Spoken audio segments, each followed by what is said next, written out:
Hello, xin chào tất cả các bạn. Rất vui được gặp lại các bạn vào một mùa Valentine ấm áp tại thành phố Đà Lạt nhé. Hôm nay thì Nam sẽ mời các bạn tham quan và giao lưu, cập nhật tình hình những ngày Đà Lạt Valentine như thế nào nha. Nào, mời các bạn nhé. Theo giới kinh doanh thì những ngày Valentine, tức là lễ tình nhân đó các bạn, năm nay sôi động hơn nhờ rơi vào thứ hai và giữa tháng Giêng âm lịch. Trong đó thì sức mua của hoa hồng tăng cao, đẩy giá bán tăng vọt đó các bạn ạ.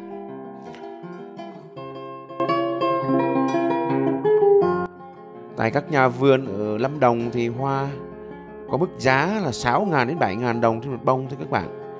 Bán ra cửa hàng đến 10.000 đến 12.000 một bông rồi. Nếu mà khách mua nhiều thì có giá rẻ hơn. Còn mua lẻ thì có khi là đến 40.000 một bông lần các bạn. Nguyên nhân giá cao là do bị thiếu hụt nguồn cung từ Đà Lạt này các bạn này. Từ Đà Lạt các nhà vườn là bây giờ bị thiếu hoa đó các bạn. Giá thì cao nhưng mà người mua cũng không được nhiều đâu các bạn ơi. Hôm nay mình đi qua một số tuyến đường thì thấy họ bán không à, chứ cũng chẳng thấy người mua. Giá thì cao lắm. Hiện tại thì đã hết Tết rồi nhưng mà khách du lịch vẫn lên Đà Lạt rất là đông các bạn ạ. Đây là trước mắt các bạn là đường Phan Đình Phùng. Rẽ bên tay phải là chợ Cẩm Đô, còn đi tiếp là đường Phan Đình Phùng các bạn ha. Ngay đây là có một lối rẽ đi lên đường khu Hòa Bình này các bạn này. Đó. Chúng ta đi thẳng. Hiện tại thì đường Phan Đình Phùng là một trong những con đường sầm uất và bàng phẳng nhất của Đà Lạt đó các bạn. Hai bên đường tập trung buôn bán rất là nhiều thứ.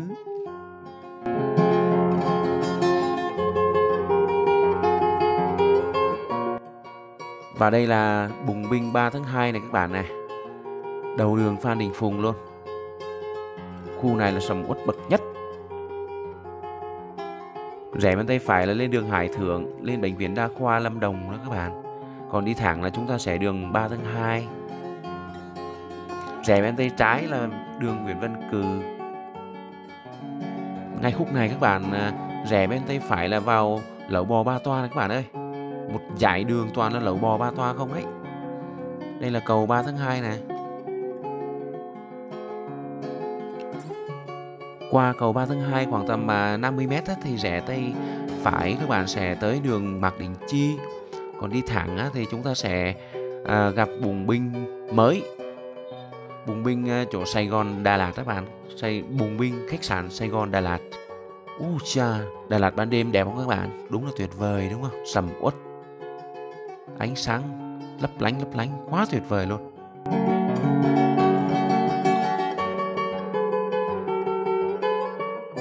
Bùng Binh này mới mở các bạn này. Hiện tại thì có nhiều người vẫn bị nhầm khúc này các bạn ơi. Lúc này mình đi còn xém tí là bị nhầm rồi. Do Bùng Binh này nó to quá. Ở giữa có cái hồ luôn. Đi hay bị lộn đó. Nếu các bạn đi thẳng là đường Trần Lê đó các bạn. Đây là đường Trần Phú này các bạn. Khúc này có rất nhiều quán cà phê đẹp các bạn ơi. Bên tay phải á, nhiều quán cà phê đẹp lắm. Trước mắt các bạn là khách sạn Sunny, khách sạn của Tăng Minh Phụng ngày xưa đầu tư. Tăng Minh Phụng là một trùm bất động sản lớn của Việt Nam. Thập niên khoảng tầm năm 2000 đổ về trước đó các bạn. Nhưng mà bị bắt rồi. Giờ tan nát hết rồi các bạn ạ. Nút giao thông đèn xanh đèn đỏ này mới làm hết đó các bạn ạ. Bên tay phải là đường Đào Duy Từ. Đó, bên tay trái là đường Bà Triệu. Đi thẳng là đường Trần Phú. Khu này là trung tâm. Từ đây ra chợ cũng rất là gần.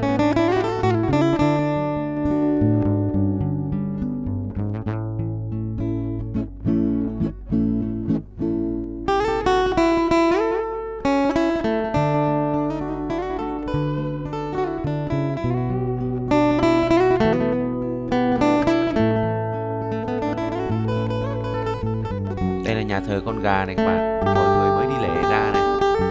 Trước cổng nhà thờ Con Gà cũng bán một số đồ như hoa để hoa của Valentine này. Hoa rất đẹp các bạn ơi.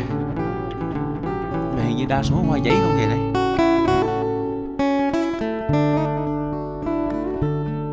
Bên tay phải các bạn là đường Nhà Trung.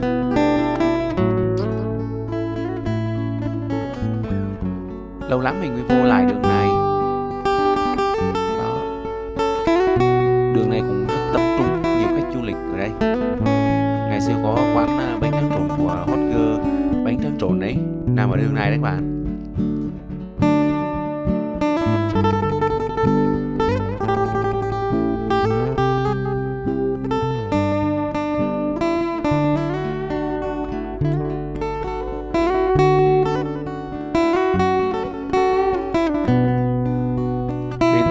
Trái của chúng ta là khách sạn Palace này. Đấy, bên tay phải là đường Xuân An.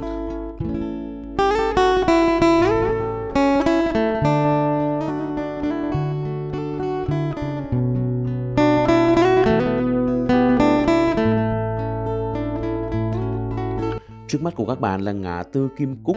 Ngã tư Kim Cúc là một trong những ngã tư rộng nhất của Đà Lạt này.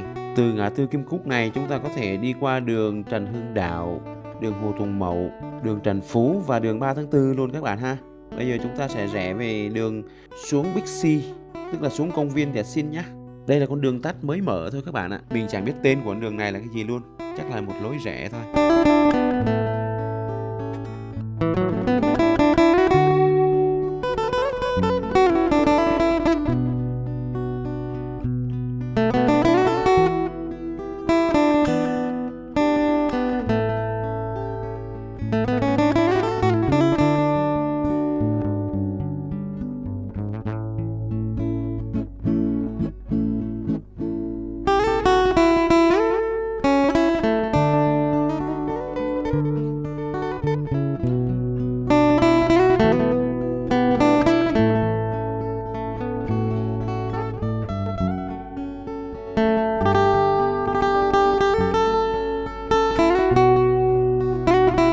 Bây giờ khoảng tầm 7 giờ tối rồi các bạn ơi. Công viên Nhật Sinh là một trong những công viên đông đúc và được mọi người thích chơi ở đây nhất. Tại vì ở đây rộng rãi, thoáng mát, sạch sẽ các bạn ạ. Ở đây buôn bán cũng rất là nhiều.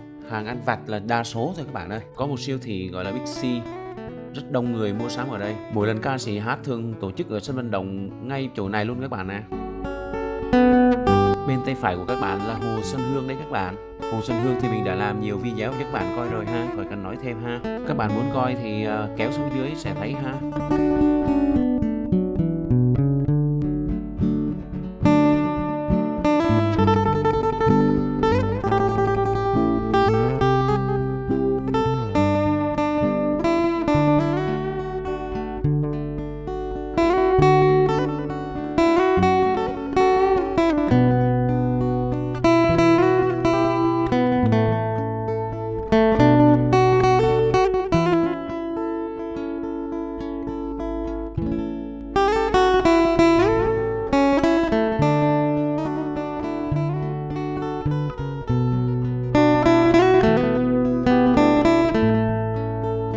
Trước mắt các bạn là những cây đào đẹp tuyệt vời của thành phố Đà Lạt. Mấy hôm nay thì ban ngày á, mọi người xếp hàng để chụp hình với cây đào này rất nhiều các bạn ơi. Họ xếp hàng có người đợi cả tiếng đồng hồ mà chưa được chụp luôn đấy các bạn. Mấy cây này đẹp lắm, ngay bờ hồ, phong cảnh hữu tình.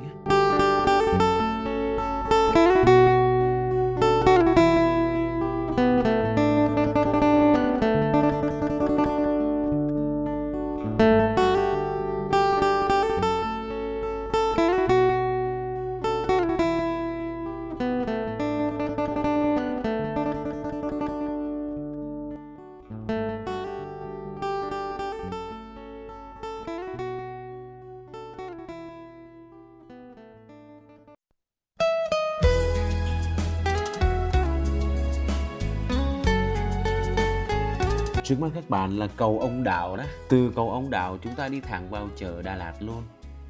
Đây là khu vực tập trung đông khách du lịch nhất của thành phố Đà Lạt. Tôi lớn lên cùng Đà Lạt thương, thua mẹ cha gánh gồng rau giá phố. Tôi trốn học lên đồi cổ đón gió, tiếng ngựa rùng răng hí động trời sương. Tôi lớn lên cùng Đà Lạt thương, mùa dã quỳ năm mới trăng hò hẹn, phiên cà phê lần đầu rơi giọt đắng, vẫn vỡ tình soi bóng hồ xuân hương. Tôi lớn lên cùng Đà Lạt hương, gió phong lan vươn mình ra cửa sổ.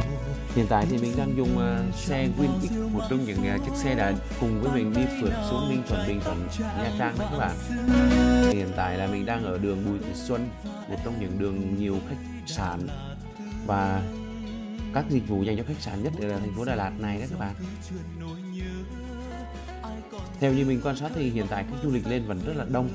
Đây là một trong những đoạn đường thường xảy ra nhiều kẹt xe nhất của thành phố Đà Lạt này các bạn này. Lúc nào thấy kẹt, dù mùa không có khách hay là mùa có khách, tất cả đều kẹt mãi.